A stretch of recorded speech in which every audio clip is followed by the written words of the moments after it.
Bonjour chers téléspectateurs, chers auditeurs de CVK LVD. Vous êtes bien à votre émission Café Théologique. Cette émission qui vous permet d'aller un peu plus en eau profonde. Aujourd'hui, le thème de notre échange, mariage et famille. Mariage et famille. Et nous avons un grand invité qui va nous aider à mieux comprendre sur ce thème, mariage et famille. Notre invité, certains le connaissent, d'autres encore moins, mais vous le verrez assez souvent à notre émission. C'est le docteur Joël Ganamé. Il est vice-président de la FATEAD. FATEAD, pour ceux qui ne savent pas, c'est la faculté théologique des Assemblées de Dieu du Burkina Faso. Il est le vice-président. Il va nous aider à comprendre davantage sur ce thème. Bonjour docteur. Bonjour. Et bienvenue à Café Théologique. Merci beaucoup de l'invitation. Eh bien, nous allons ensemble éplucher ce thème. Et la première question qui me vient tout de suite, c'est qu'est-ce que le mariage, qu'est-ce que la famille? Merci beaucoup, pasteur Ouangré. Merci de l'invitation. Et pour répondre à cette question, le mariage est, selon la parole de Dieu, l'union d'un homme et d'une femme sous la supervision de Dieu. Le mariage, initialement, a été le chef-d'œuvre même divin. Et nous pouvons dire que à la création, Dieu a créé l'homme, premièrement, et par la suite, il a lui-même déclaré qu'il n'est pas bon que l'homme soit seul. Et nous lisons cela dans Genèse, chapitre 2, et le verset 18. Et il va créer la femme pour combler le vide. Donc, Dieu a créé une femme pour combler le vide de l'homme. La femme en tant qu'aide.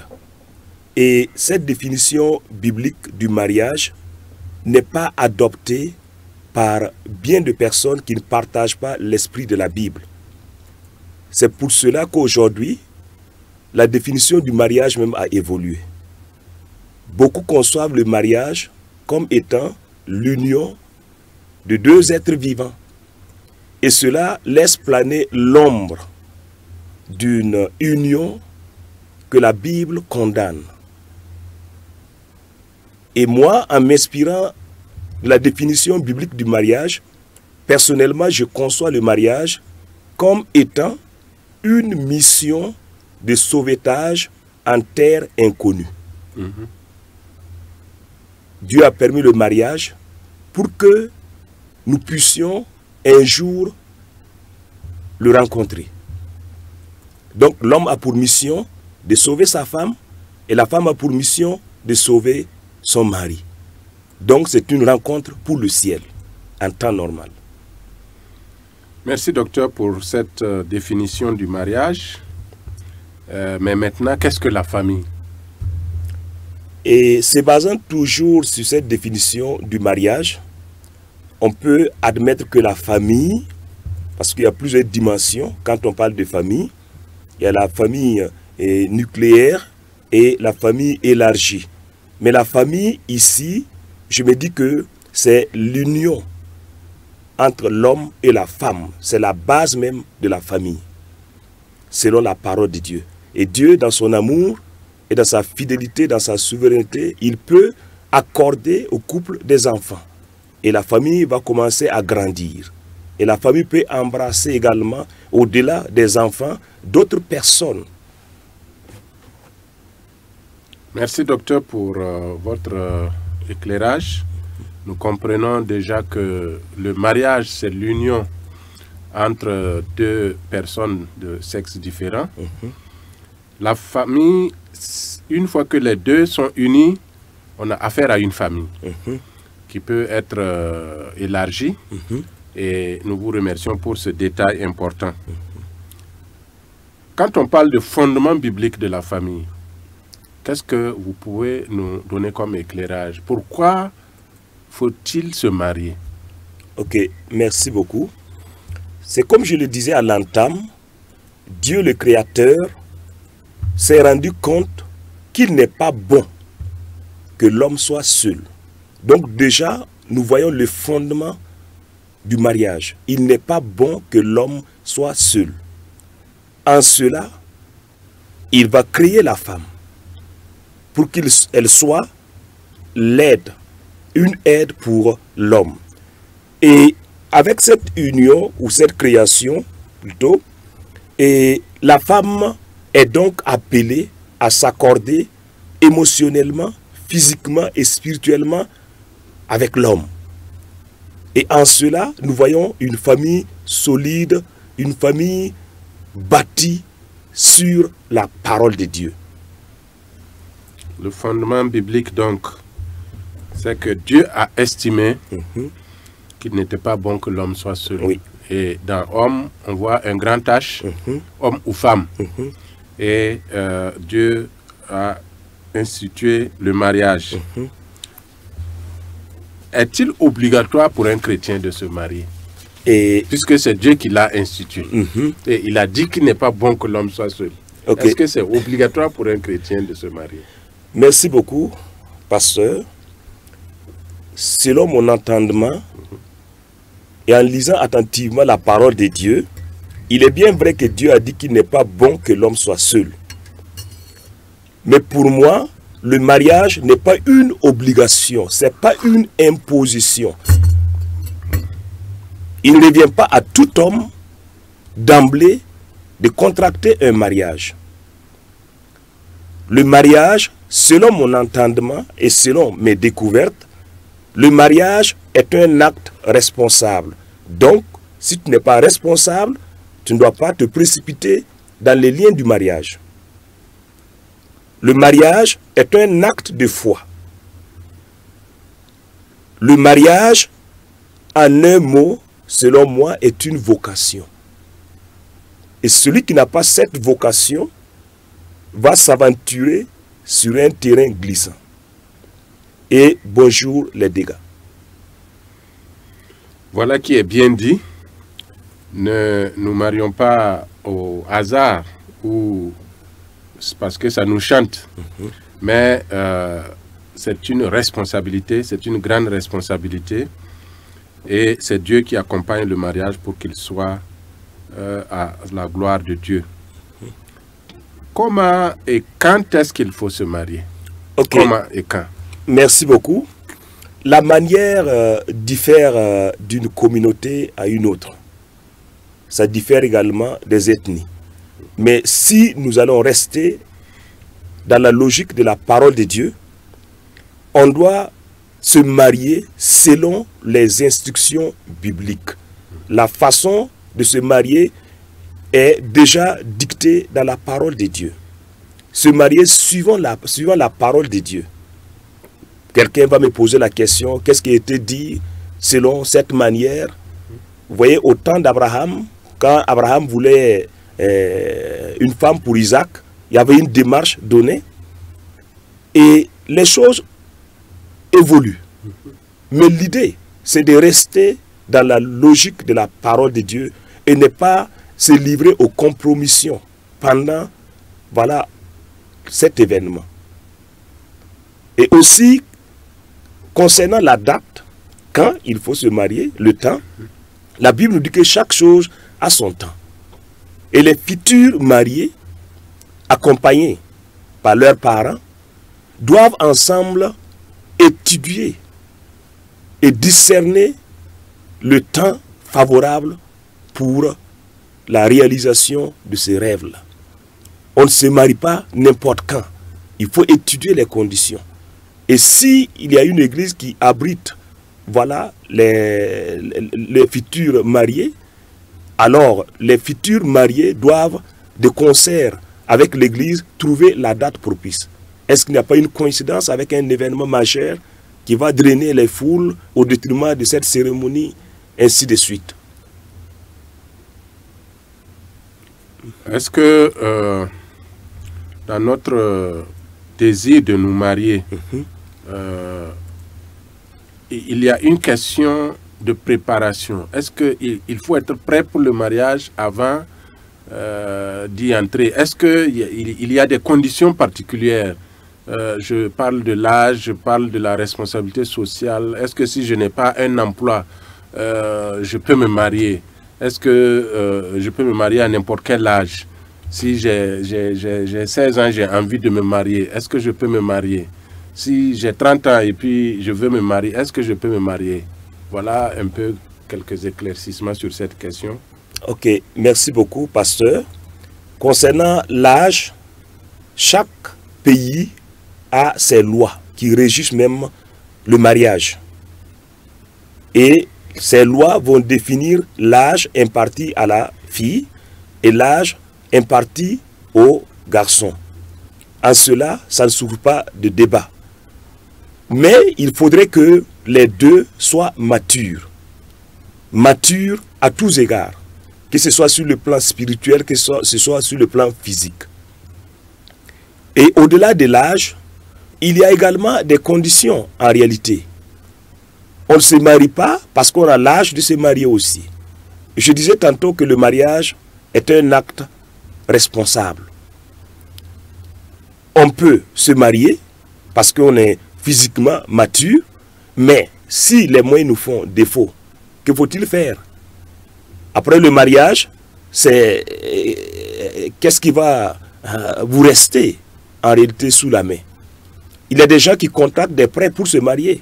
Ça, c'est une erreur. Ils n'ont pas compris les implications et les exigences même du mariage.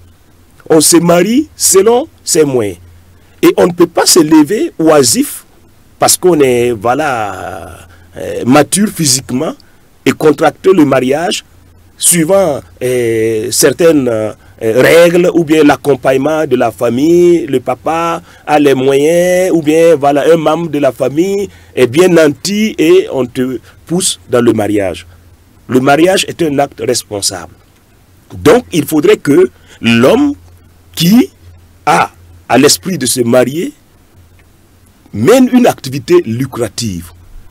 Peu importe le montant que la personne reçoit mensuellement, peu importe ses revenus, le fait qu'il entreprend déjà, en fonction de ses économies, il va chercher une femme qui est prête à partager le peu qu'il gagne et même peut-être contribuer à l'épanouissement financier et matériel même de la famille. Donc en cela, moi je ne conseillerais pas à un jeune qui n'a pas d'emploi, qui n'a rien, qui est là assis autour du thé, du matin au soir, qui dépend de ses parents, de ses oncles nantis, de contracter le mariage. Merci docteur, mais quand même, on est des chrétiens là. On peut se marier par la foi. Oui. On se lève, on a eu un songe la nuit. J'ai vu Elisabeth, elle me plaît. Je demande à Dieu, aide-moi. Et puis bon, voilà, on va se marier. Et je ne vois pas de contraintes particulières, même si je n'ai pas d'emploi. Et j'aime la fille. Oui. On peut se marier par la foi. Oui. Merci beaucoup. Et la foi ici et l'activité qu'on doit mener ne s'opposent pas en réalité. Et avec Moïse, par exemple, Dieu lui a posé la question, qu'est-ce que tu as entre les mains? Peut-être que, financièrement parlant, tu n'as qu'un bâton. Mais Dieu va se baser sur ce bâton pour te permettre de faire des exploits. Bénir ce que tu fais. Et Élie a envoyé son serviteur. Voilà, regardez au-dessus de la mer. Est-ce que tu vois quelque chose? Il a dit qu'il voit un petit nuage qui se lève. Qu'est-ce que tu as et qu'est-ce que tu vois? On ne peut pas se lever bras vallants comme ça et puis se lancer dans les lieux du mariage et être dépendant de ses parents toujours. Après le mariage, qui va habiller madame, qui va habiller les enfants et toi-même? Merci docteur. Le mariage est une responsabilité. Nous avons compris. Vous avez insisté là-dessus. Oui. On ne gratte pas sa tête pour se lever et se marier. C'est une grande responsabilité. Il faut arriver à faire face aux charges de la famille, même si on a la foi. Merci beaucoup pour la précision. Maintenant, on est face à deux jeunes qui veulent se marier. Quant au choix du futur conjoint, quel conseil avez-vous à leur donner? Que ce soit le garçon ou la fille. Ok, merci beaucoup. Et aujourd'hui, beaucoup de jeunes s'engagent dans les liens du mariage à l'aveuglette. Pourtant, il y a des principes bibliques qui régissent le mariage. Moi, j'ai toujours conseillé aux jeunes qui se marient ou les futurs mariés à travailler à ce que la personne vers qui il va orienter son cœur, son amour, soit une personne qui partage le même Dieu que lui. Parce que le mariage va au-delà du physique. Le mariage implique le spirituel. En cela, il faudrait qu'au moment du choix, on s'assure que notre partenaire partage le même Dieu que nous.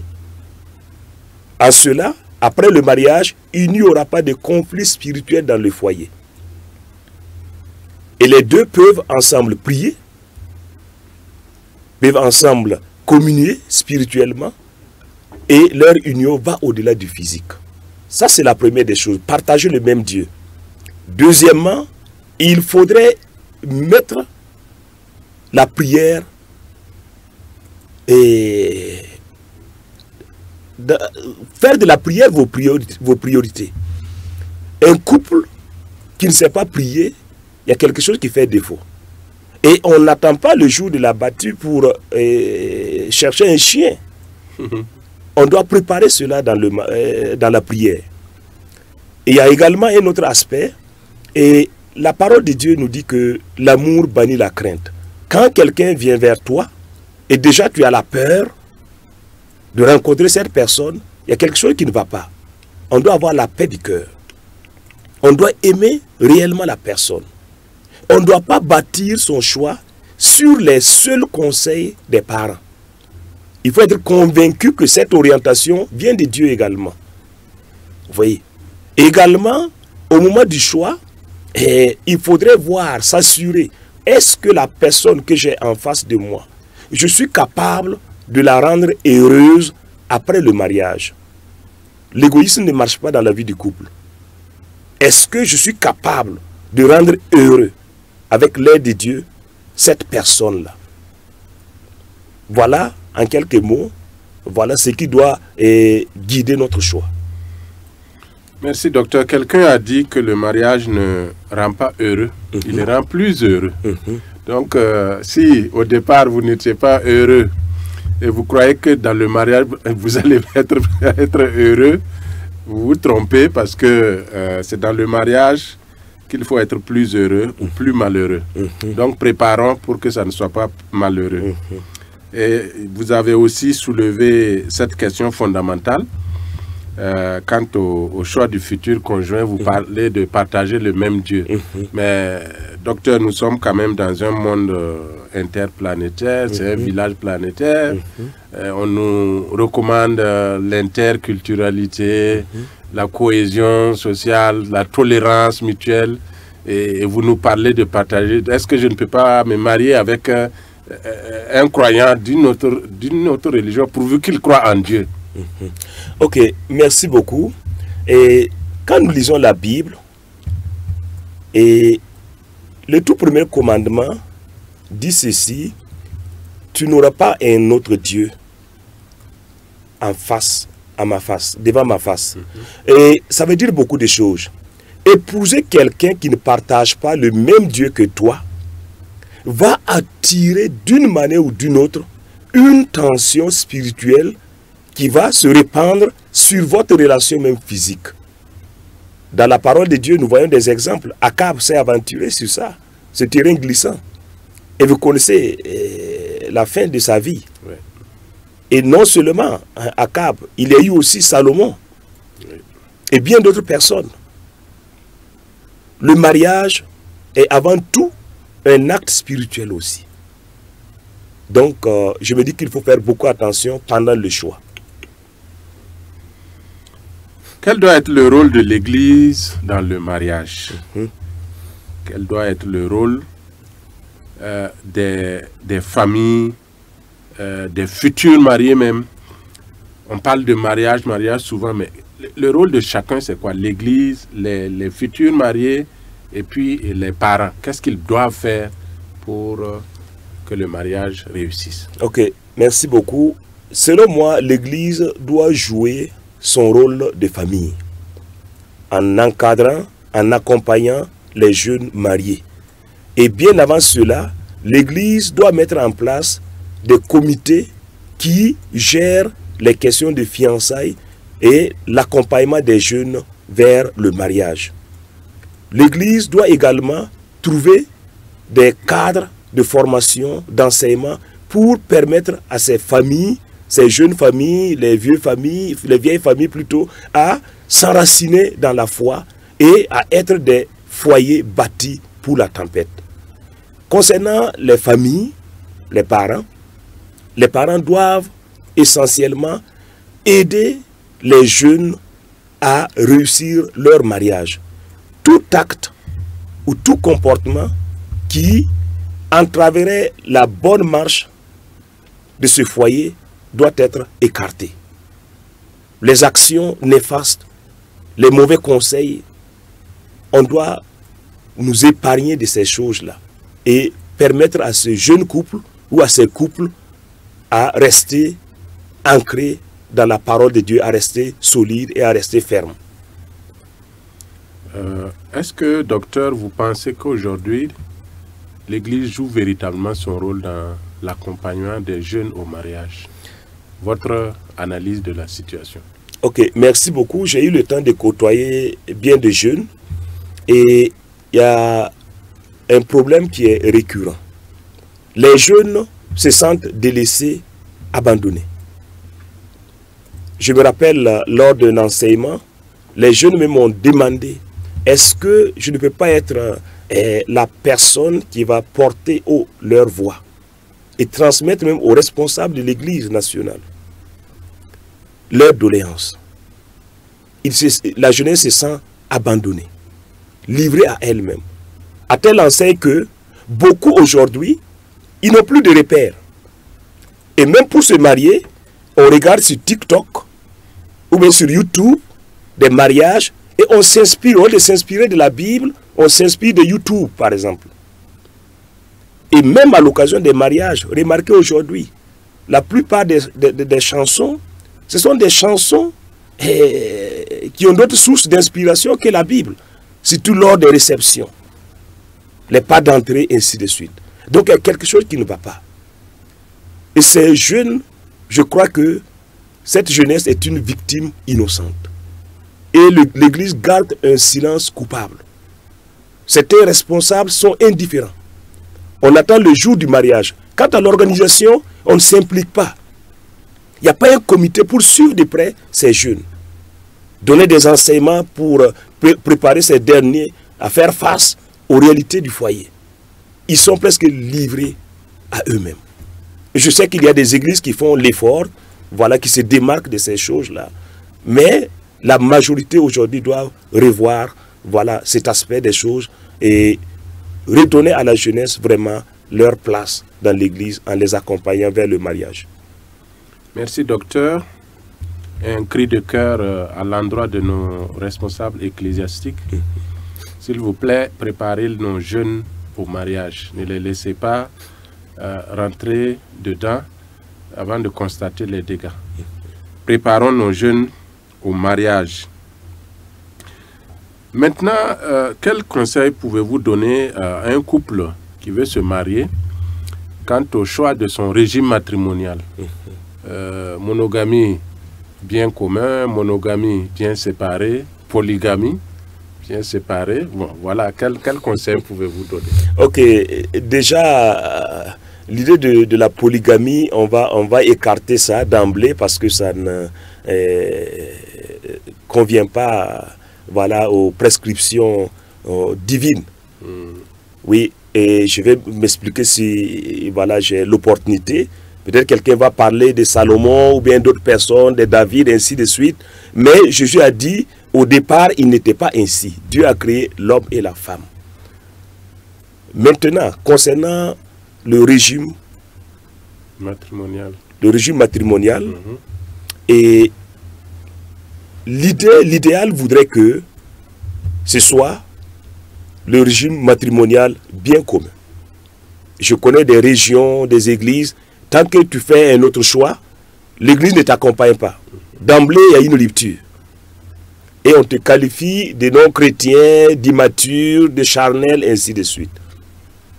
Mais il y a une réalité qui est là. Tout dépend des fonctions qu'assurent ou qu'assument les futurs mariés. Selon certains conseillers conjugaux, il sied, par exemple, de choisir le régime matrimonial qui n'affecterait pas la vie du couple, l'harmonie du couple dans la durée. Supposons que vous êtes une personne qui contracte des prêts. Si tu optes pour le bien commun, en cas de problème, on peut tout saisir et mettre la famille dehors, dépouiller toute la famille de ses biens. Ce qui fait qu'en fonction de la fonction de chaque membre de la famille ou des futurs mariés, on doit faire un choix éclairé. Et également faire comprendre à ses responsables religieux ou ses leaders, son pasteur, voilà la raison fondée de ce choix-là. Choisir par exemple régime matrimonial bien séparé n'est pas une négation ou bien n'est pas une manière de dire que je n'aime pas ma femme ou bien c'est pas l'expression de l'égoïsme de ma part. Non, c'est pour sauver la survie, voilà, et matériel, financier et de la famille. Merci docteur. Sans être juriste, vous avez touché du doigt la question. Beaucoup de frères et sœurs ont eu cette difficulté. Ils veulent se marier, mais par leur fonction, par leur profession, il faut protéger la famille. Donc l'option de bien séparer ne veut pas dire que nous ne sommes pas un, mais c'est pour préserver l'union et le patrimoine familial. Si on se résume, monogamie bien commun ou monogamie bien séparée selon les situations. C'est possible. Oui. Voilà. Maintenant, docteur, quel commentaire pouvez-vous faire sur le mariage mixte? Ok, merci beaucoup. D'abord, qu'est-ce que le mariage mixte et puis quel commentaire pouvez-vous faire là-dessus? Ok, selon l'esprit de notre communication, je vais définir simplement le mariage mixte comme étant l'union d'un chrétien et d'une non-chrétienne. Ou bien l'union d'une chrétienne et d'un non-chrétien. Et en cela, je vois que nous sommes en train d'aborder un sujet qui est très sensible. Très sensible. Parce que c'est une vraiment réalité que nous vivons aujourd'hui. Mais selon la parole de Dieu, ces unions-là n'est pas autorisées. Depuis l'Ancien Testament jusque dans le Nouveau Testament, nous ne voyons pas des brèches, des ouvertures qui permettent de telles unions. Et nous, aujourd'hui, nous devons nous inscrire dans la parole de Dieu, qui n'admet pas ces compromis. Et à l'entame, on a dit que le mariage va au-delà du physique. Le mariage implique le spirituel. Et toute union, toute relation qui implique le spirituel, nous devons faire beaucoup attention. Nous devons faire beaucoup attention. Et comme vous le disiez entre-temps, aujourd'hui, au nom de la coexistence pacifique, on encourage de telles unions.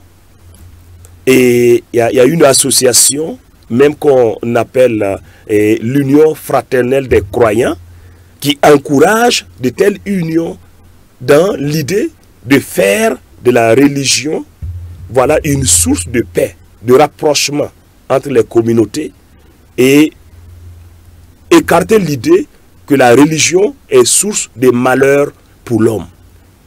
Mais la Bible ne nous encourage pas, voilà, et de contracter ou bien d'entreprendre ces choses-là. Si nous allons rester dans la logique de la parole de Dieu, nous devrions nous unir avec quelqu'un qui partage le même Dieu que nous. Merci beaucoup, docteur. Voilà qui est bien dit. Ce n'est pas souhaitable. Mais quelqu'un qui est déjà dans une union mixte, un mariage mixte, et qui vient pour se convertir, quelle devrait être la position de l'Église? Bon, c'est vraiment très sérieux, mais l'Église ne peut pas remplacer Jésus lui-même en tant que sauveur de l'humanité. Il dit dans sa parole qu'il ne rejette pas celui qui vient à lui. Donc si Christ a toujours les bras ouverts, quelqu'un qui est conscient de sa situation et qui décide de changer de vie, qui décide de donner sa vie au Seigneur en renonçant à une pratique que la Bible condamne, je crois que cette personne est la bienvenue. Le salut, c'est Christ qui accorde le salut. Pas d'inconvénient. Ok, la manière dont le mariage est célébré de nos jours dans nos assemblées, le côté aussi bien festif que le côté spirituel, quel commentaire pouvez-vous en faire? C'est une culture, c'est culturel ou bien c'est spirituel, c'est prescrit par la Bible? Ok, merci beaucoup, pasteur. La question elle est très pertinente. Et si nous lisons dans la Bible, dans 2 Chroniques chapitre 12, le verset 32, on nous parle des fils d'Issachar qui avaient l'intelligence des temps, le discernement des temps. Et aujourd'hui, tous ceux-là qui ont cette qualification spirituelle sont conscients que l'Église, d'une manière générale, doit retourner à la parole de Dieu. Le retour à nos fondamentaux. L'Église doit en réalité procéder à une réforme. Et cette réforme touche bien des domaines. Le mariage, surtout. Du fait que, quand on observe les choses, comme vous l'avez souligné, on remarque une déviation. Que ce soit dans la célébration, que ce soit dans l'organisation même du mariage, nous voyons beaucoup de déviations. Les mariages, parlant de célébration, je participe beaucoup à ces cérémonies-là, on remarque que, voilà, la cérémonie, normalement, ça devait être un cadre où les deux jeunes qui n'ont pas eu de préparation avant le mariage, ça devait être un cadre pour ces derniers d'entendre la parole de Dieu. Mais beaucoup ont transformé cette période en ce qu'on appelle just for laughter, juste pour rire. On fait rire, voilà, on distrait l'assemblée et on se sépare. Pourtant, le mariage, c'est quelque chose de sérieux. Et le fait que dans la tête de bon nombre de jeunes, et le mariage, c'est une occasion de, voilà, de distraction, on fait toujours recours à ces pasteurs qui ont cultivé l'art de distraire leur auditoire pendant les cérémonies. Ce qui fait que le mariage est devenu comme un théâtre. Donc il y a quelque chose qui ne va pas. Dans l'organisation du mariage, vous allez voir aujourd'hui que même des enfants de pasteurs, il faut qu'on le dise, nous ne donnent pas le bon exemple. Le cadre, déjà même, laisse à désirer. Et vous allez voir l'habillement. À l'occasion, c'est devenu vraiment ce qu'on appelle défilé de mode. Le choix même de la robe, qui n'est même pas, pour moi, la robe même est facultative.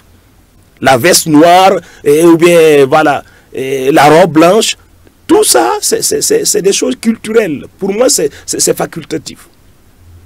Mais nous voyons que le mariage aujourd'hui même est bâti sur ces choses-là. L'organisation, il faut compliquer les choses, commander la robe depuis l'extérieur, au lieu d'aller louer moins cher, ou bien, voilà, coudre des habits traditionnels qui honorent la culture, qui honorent Dieu. S'habiller de manière décente, c'est devenu une occasion d'exhibitionnisme. Donc il y a quelque chose qui ne va pas. Il faut que nous restaurions l'image réelle du mariage selon la parole de Dieu. Retourner à nos fondamentaux. Hier, ce n'était pas comme ça. Merci pour ce courage que vous avez d'analyser les faits tels qu'ils sont. Beaucoup d'observateurs de nos mariages, la manière dont nous célébrons nos mariages aujourd'hui dans nos assemblées, sont conscients qu'il faut revenir là-dessus. Et qui mieux que les leaders ecclésiastiques pour prendre des décisions, pour peut-être réfléchir là-dessus et proposer des solutions qui vont aider nos jeunes à valoriser le mariage. Je m'en vais toucher un point assez difficile, le mariage entre deux personnes de même sexe. Vous avez défini le mariage comme une union entre un homme et une femme, et vous vous êtes gardé d'aller plus loin. Aujourd'hui, nous avons beaucoup de mariages. Alors, le mariage entre deux personnes de même sexe, que pense l'homme de Dieu que vous êtes? Ok, merci beaucoup. Et le sujet est très sensible. Mais en tant que pasteur, je crois à l'inhérence des Saintes Écritures, à l'inspiration des Saintes Écritures. Je crois à la parole de Dieu. Et tout ce que la parole de Dieu défend, je m'aligne.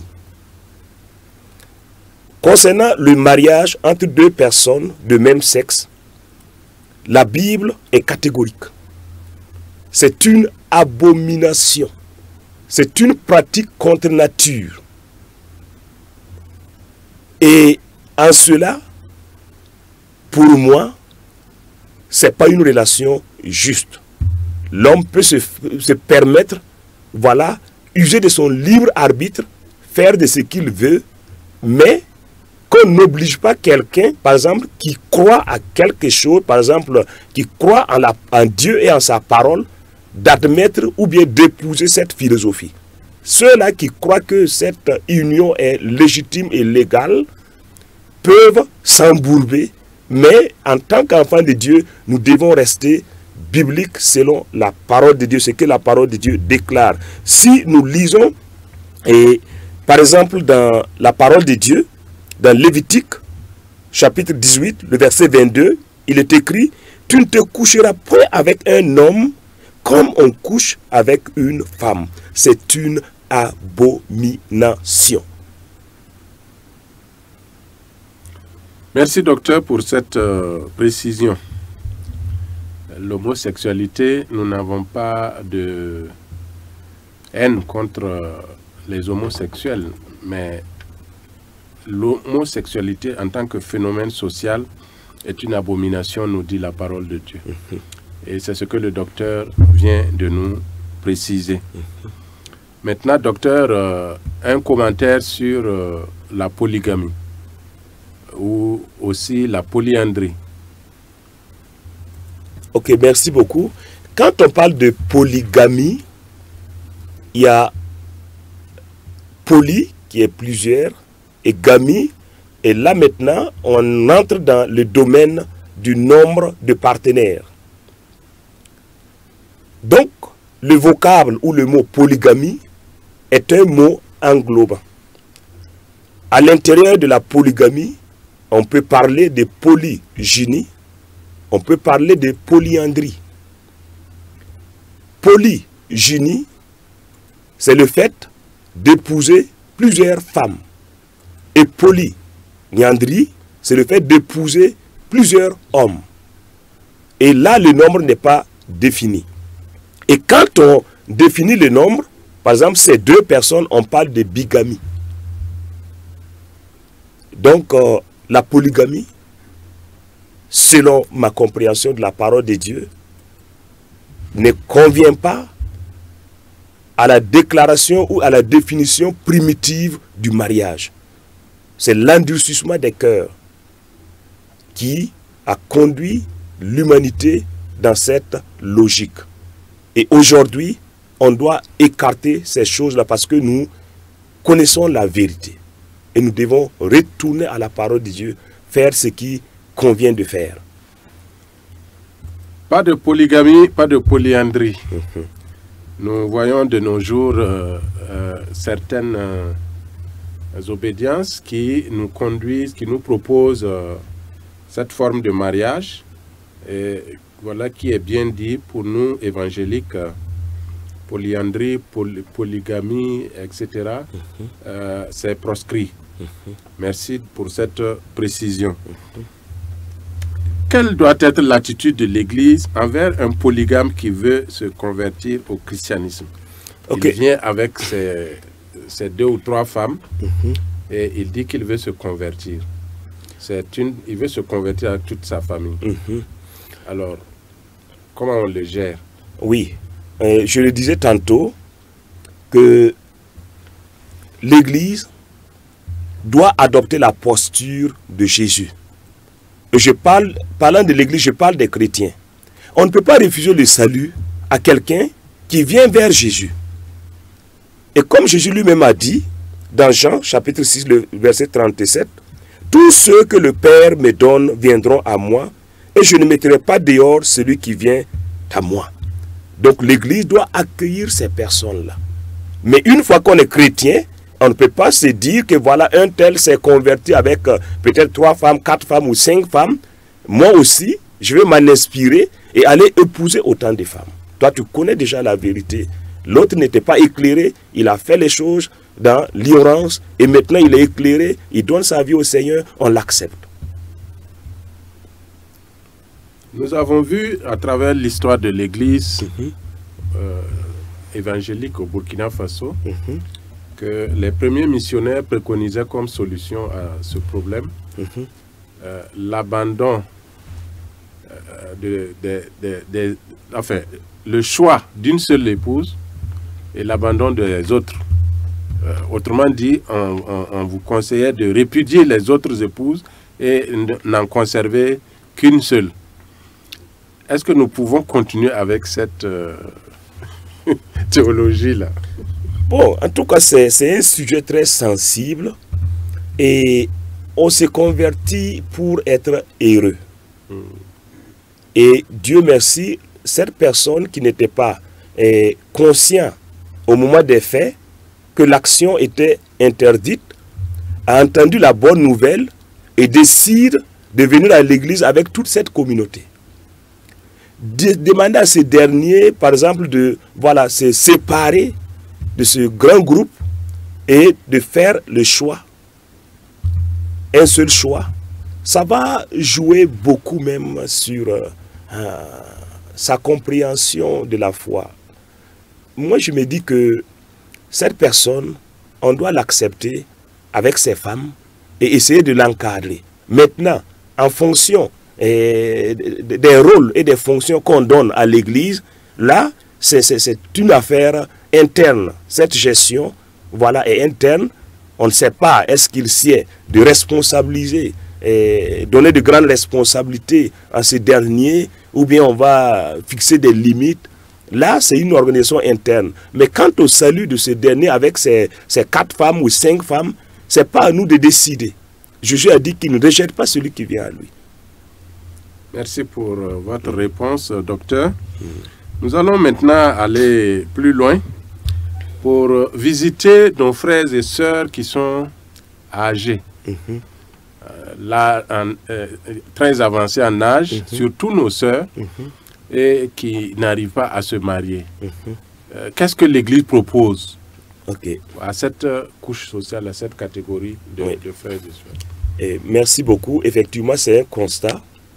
Aujourd'hui, dans nos églises, il y a beaucoup de personnes qui sont avancées en âge et qui restent sans foyer.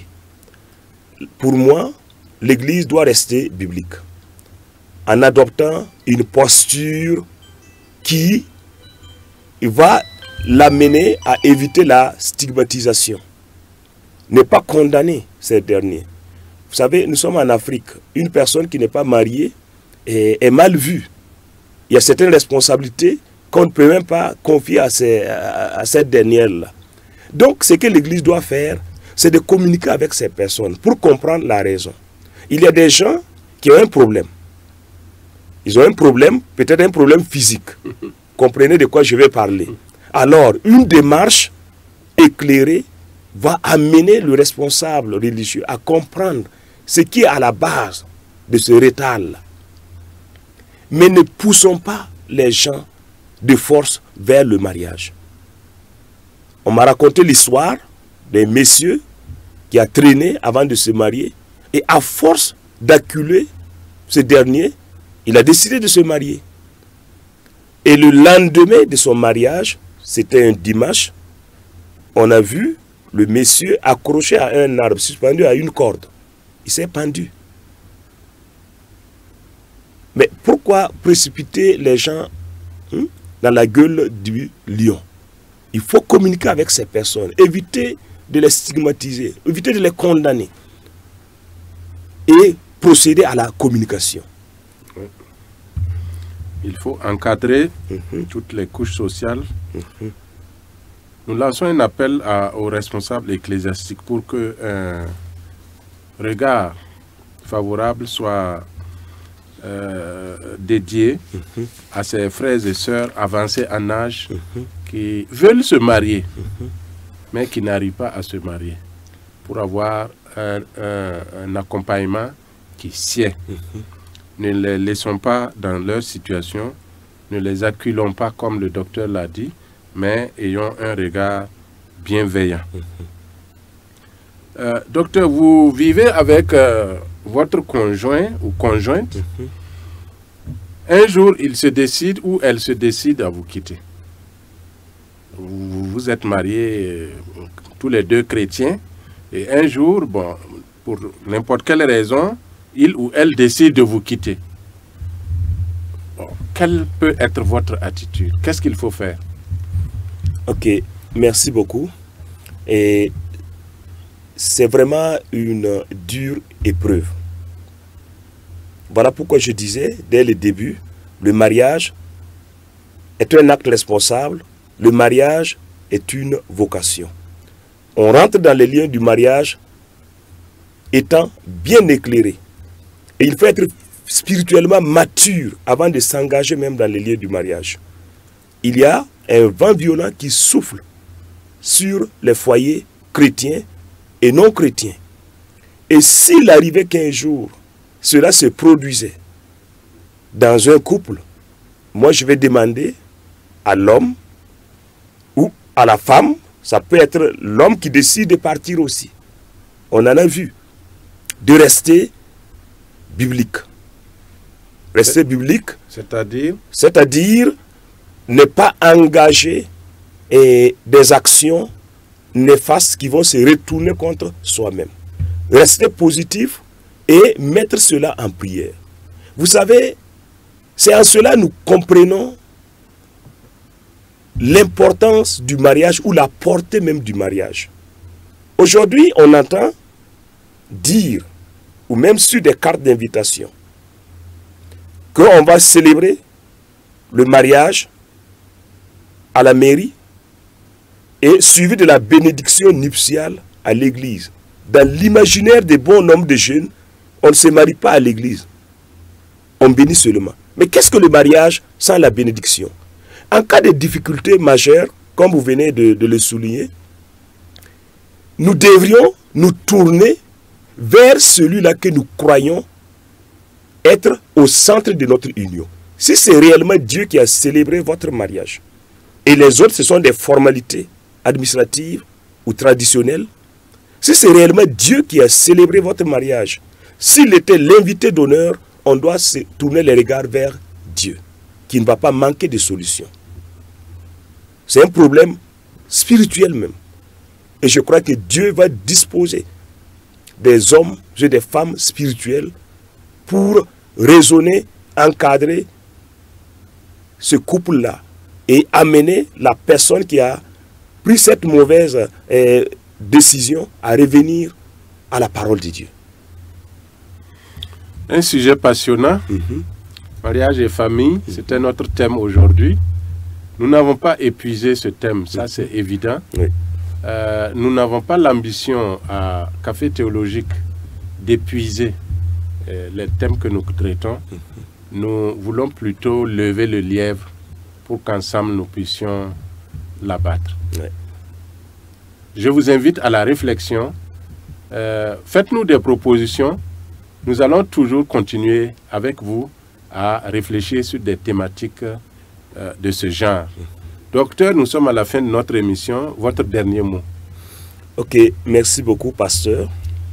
Et j'aimerais vraiment exprimer ma gratitude à Dieu et à vous qui me donnaient l'opportunité de m'exprimer.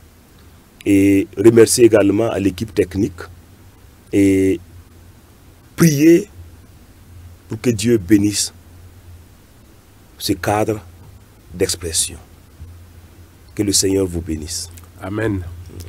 Ben, nous avons pris rendez-vous avec vous sur ce thème mariage et famille. Comme je le disais, nous n'avons pas fini. Nous allons revenir avec le docteur une prochaine fois sur ce thème et nous vous remercions pour votre bienveillante attention. Nous espérons que ça vous a été utile, ça vous a amené à prendre le problème à bras le corps, au sérieux, surtout les familles. Accompagnons nos jeunes pour que le mariage ne soit plus une formalité, mais un acte de responsabilité. Que Dieu vous bénisse. À la prochaine.